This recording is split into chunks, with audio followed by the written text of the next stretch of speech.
नमस्कार विद्यार्थी मित्रांनो, पूर्व माध्यमिक शिष्यवृत्ती परीक्षा इयत्ता 8वी मार्गदर्शन व्हिडिओमध्ये आपणा सर्वांचे सहर्ष स्वागत। विषय मराठी, घटक आकलन आणि उपघटक आहे संवाद व त्यावर आधारित प्रश्न। संवाद म्हणजे एकमेकांशी बोलणे। त्यावर एकूण 3 प्रश्न विचारले जातात व गुण असतात 6। संवादावरील प्रश्न सोडवण्यापूर्वी हे ध्यानात घ्या। पहिला मुद्दा आहे, दिलेल्या संवादाचे काळजीपूर्वक वाचन करा। आपण पाहिलं, उतारा, कविता या सर्वांचं आपल्याला काळजीपूर्वक वाचन करण्याची सवय लावून घ्यायची आहे। तसंच दिलेल्या संवादाचं सुद्धा सर्वांनी काळजीपूर्वक वाचन करायचे आहे। दुसरा मुद्दा आहे, संवादाचे ठिकाण लक्षात घ्या। संवाद कोठे घडला, मग तो रस्त्यात घडला, तो घरात घडला, की तो एखाद्या मंदिरात घडला, की शाळेत घडला, की दवाखान्यात घडला, या अनुषंगाने उतार्यात आलेले, संवादात आलेले जे शब्द असतात ते लक्षात घ्या। तसेच संवाद केव्हा घडला म्हणजेच संवादाची वेळ लक्षात घ्या। सकाळ, दुपार, संध्याकाळ अशी वेळ दाखवणारे शब्द त्या संवादात असतात। त्यावरून आपण संवादाची वेळ ओळखायची आहे। चौथा मुद्दा आहे, संवादाच्या वेळी एकूण किती व्यक्ती त्या ठिकाणी उपस्थित होत्या।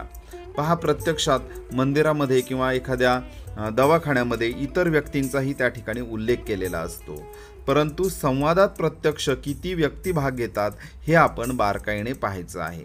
मग संवादात प्रत्यक्ष म्हणजे आपला 5वा मुद्दा आहे, संवादात प्रत्यक्ष किती व कोणत्या व्यक्तींनी सहभाग घेतला। आता आपण 6वा मुद्दा पाहतोय, संवादातील वर्णने, प्रसंग हे सर्व लक्षात घ्या। एखाद्या मंदिराचं वर्णन केलेलं असेल, एखाद्या दवाखान्याचं वर्णन केलेलं असेल, तर ते वर्णन करणारे विशिष्ट शब्द त्या संवादामध्ये आलेले असतात। त्यासाठी शब्द संपत्तीवर प्रभुत्व मिळविण्यासाठी सतत प्रयत्न चालू ठेवा।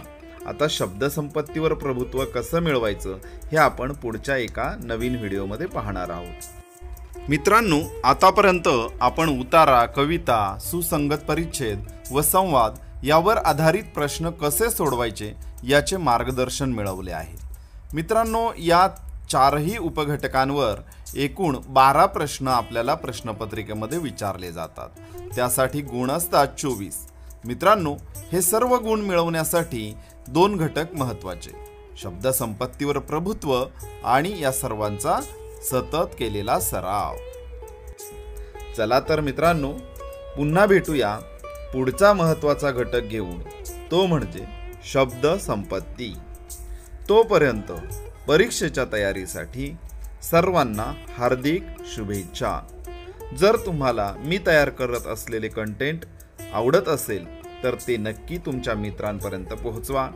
दिलेल्या कंटेंटला लाईक करा, शेअर करा आणि चॅनल सबस्क्राईब करायला विसरू नका। आपलं चॅनल एज्युचेंज चॅनल। धन्यवाद।